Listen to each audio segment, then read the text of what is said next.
नवरात्रि के 8वें दिन मां महागौरी की पूजा होती है, जिनका स्वरूप हिमालय की बर्फ की तरह श्वेत और चंद्रमा के प्रकाश की तरह शांत है।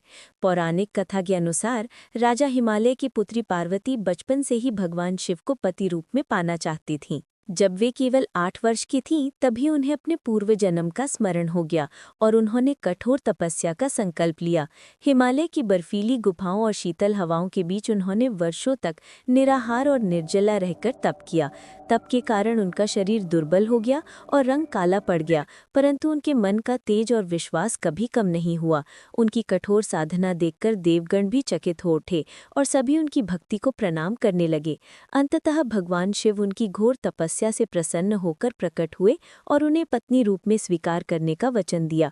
गंगा के पवित्र जल से स्नान कराने पर उनका वर्ण कांतिमय, गौर और दिव्य हो गया और वे महागौरी के नाम से प्रसिद्ध हुई।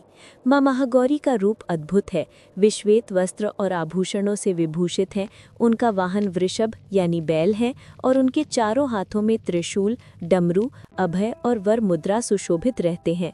उनके दर्शन मात्र से साधक के सभी भय दूर हो जाते हैं और आत्मा पवित्रता का अनुभव करती है। जब वे प्रकट हुई तो आकाश में देवताओं ने पुष्प वर्षा की, शंखनाद और घंटियों की गूंज से वातावरण पवित्र हो गया और सभी ऋषि मुनि आनंदित होकर उनकी स्तुति करने लगे। नवरात्रि में उनकी पूजा विशेष रूप से ओम देवी महागौर्यै नमः मंत्र से की जाती है। ध्यान श्लोक में उनका वर्णन है: श्वेते वृषे समारूढ़ा श्वेतांबर धरा शुचिः महागौरी शुभम दद्यान महादेव प्रमोददा। मां महागौरी की आराधना से भक्तों के सभी पाप नष्ट हो जाते हैं। उनके जीवन में सुख, समृद्धि और शांति आती है।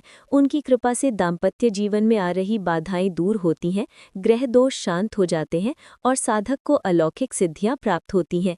कहा जाता है कि मां महागौरी का स्मरण करने मात्र से ही मन के अंधकार मिट जाते हैं और साधक का जीवन उजाले से भर जाता है। उनकी कृपा से श्रद्धालु कठिन से कठिन परिस्थिति में भी साहस और धैर्य पा लेता है। ये कथा हमें ये शिक्षा देती है कि सच्ची निष्ठा और अटूट भक्ति से असंभव भी संभव हो जाता है और जब ईश्वर प्रसन्न होते हैं तो भक्त के जीवन में दिव्य आनंद और संतोष की स्थापना होती है। पूजन विधि: इस दिन मां को सफेद पुष्प अर्पित करना, घी का दीपक जलाना और श्वेत चंदन का तिलक करना अत्यंत शुभ माना जाता है। खीर और नारियल का भोग चढ़ाकर आरती की जाती है।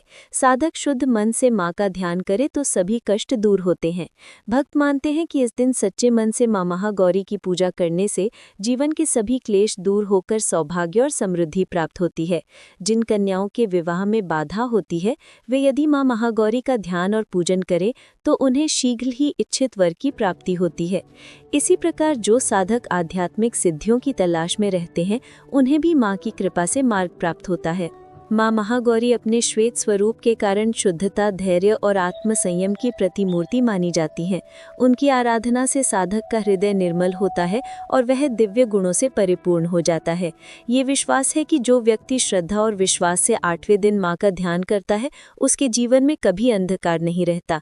जैसे अंधेरी रात में चांदनी से सब प्रकाशित हो जाता है, वैसे ही मां महागौरी की कृपा से साधक का जीवन प्रकाशमय हो जाता है।